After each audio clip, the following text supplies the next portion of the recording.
Ladies and gentlemen, welcome to this end of the month THORnews Support and Save THORnews fundraiser. We do it every month. And this focus this year is going to be peak hurricane season.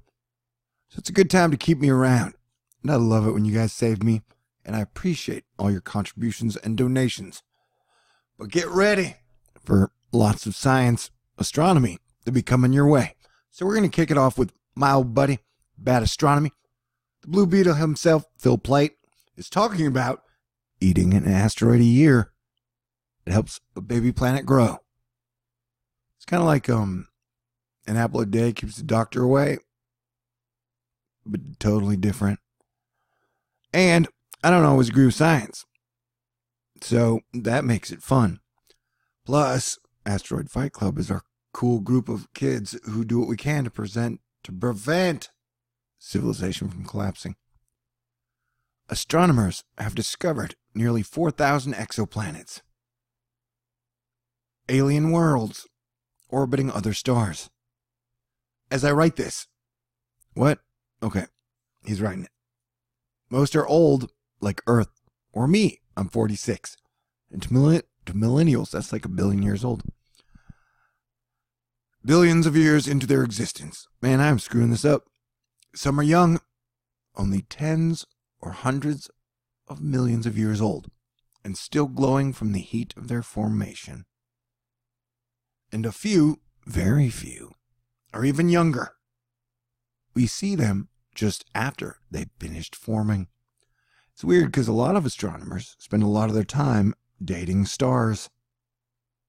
It's actually more fun than it sounds, because stars can be highly problematic, extremely needy, have a diva complex, think they're God's gift to the universe, be surrounded by yes men at all times, have no real sense of how to have a good conversation, and will monologue you to death.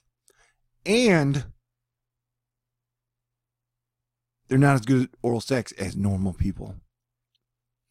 So, plus the divorce rate for major stars is like 97%. So, I guess date stars if that's your thing. Even rarer? ? Seeing one while it's still growing. Oh, we're watching a planet grow, baby. Which is why we get one photograph. Because if you want to see something transform over time, in a beginning or after, then you definitely want one photograph. If you have a major space agency that is in 2018, you're going to expect them to hand you one photograph. At least it's got more than one pixel. Anyway, it's in the act of forming, but it's been done. What? That planet is called pretty damn safe 70b. It's an orbiting star. It's orbiting a star about 370 light years away. The star is only 5.4 billion years old. I always love it when scientists date, like they look at all these stars and they'll look at every star, tell you how old it is, what his favorite music is, which is his favorite pudding. And then they'll show you a one or two pixel photograph. Although that one has a lot of pixels. It was only announced earlier this year, after having been suspected to exist for a while. Yeah, didn't you just say it's like millions of years old? That's quite a while. Or it's about the time it's taken them to put the James Webb Space Telescope up. The star is surrounded by a whole wide disk of gas and dust called a protoplanetary disk. See, the scientists think the universe was created when nothing exploded into everything.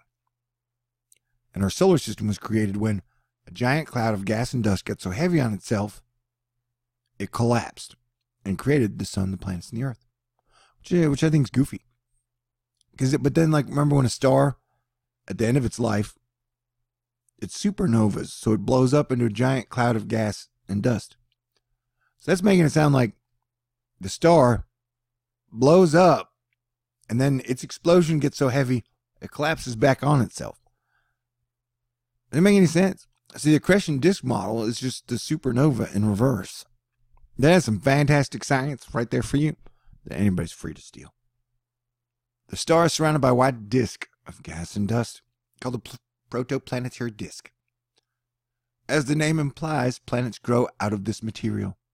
The disk was seen years ago, and astronomers were suspicious a planet was there because there's a huge gap in the disk. Kind of like teeth. That's what the disks are. Stretching from about 2.5 to 8 billion kilometers out. A big planet forming in the disk could be gobbling up material, pulling it in with its gravity. As it does so, it would move inward towards the star. This process acts like a drag, stealing energy from the orbital motion of the planet, dropping it down. Is that happening to us? Is that happening to Jupiter? See, I think when scientists think hot Jupiters get pulled in, I think the star gives birth to a planet,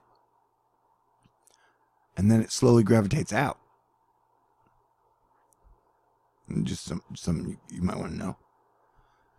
It was a big deal when Pretty Damn Sexy 70b was found then, and it actually was toward the inner part of the gap, just as you'd expect.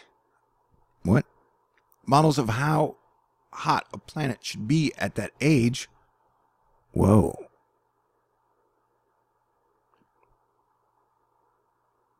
It has to be at least 18 before you can legally think it's hot.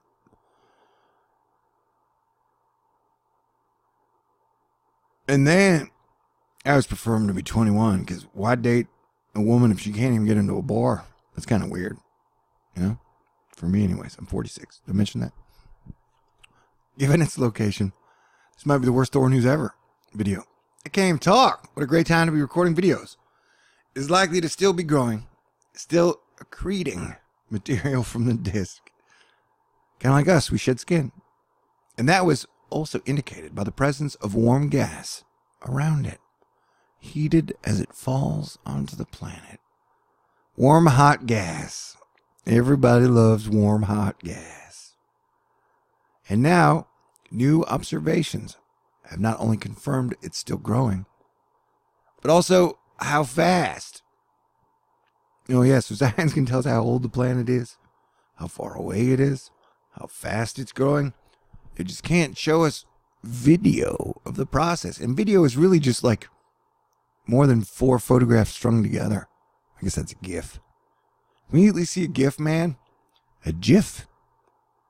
It appears that it's eating somewhere between 1 billionth to 1/10 millionth of the mass of Jupiter every year.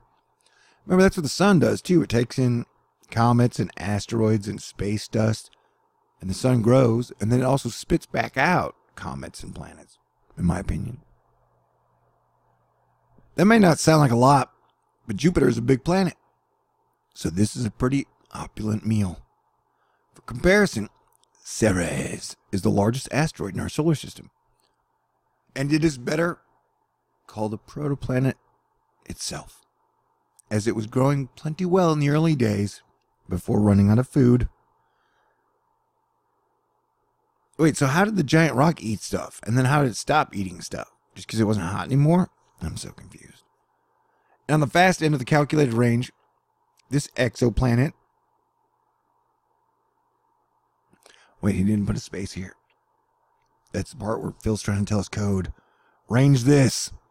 Okay, put that in your Calvin and Hobbes code decoder, and we'll go from there. Okay, yeah, I'm rusty. Hey, this whole fundraiser thing's just started, so I gotta get my rustiness out.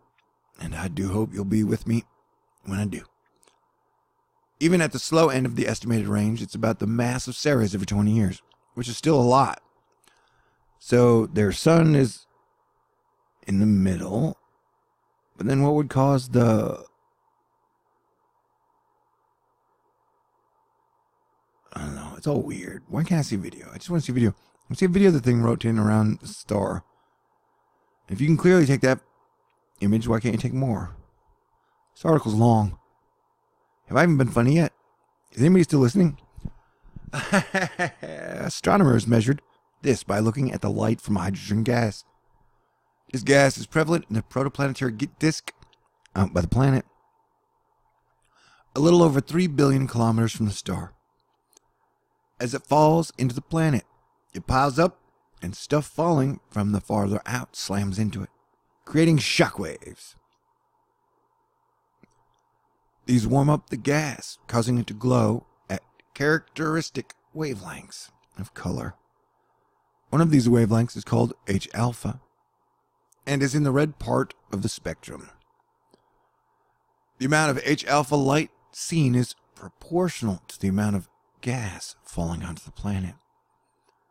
So by measuring how bright the planet appears to be in this light, they could find how much stuff is falling onto it.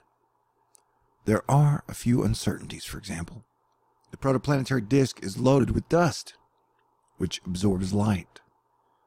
So there might be more H-alpha being emitted, but is blocked by the disk itself. This is also an incredibly difficult observation because our telescopes are very old. And because the planet is very close to the star, requiring a big telescope and very high resolution images to measure the light. That's why the range of growth rate is so wide. Oh my God, I'm putting myself to sleep. Is anybody still listening? I'm going to get funnier, I hope. So while the actual rate is uncertain, sorry Phil, it's not your writing, I thought the story would be more exciting, but it's all just dust. It's a dusty story. I feel like Pigpen now.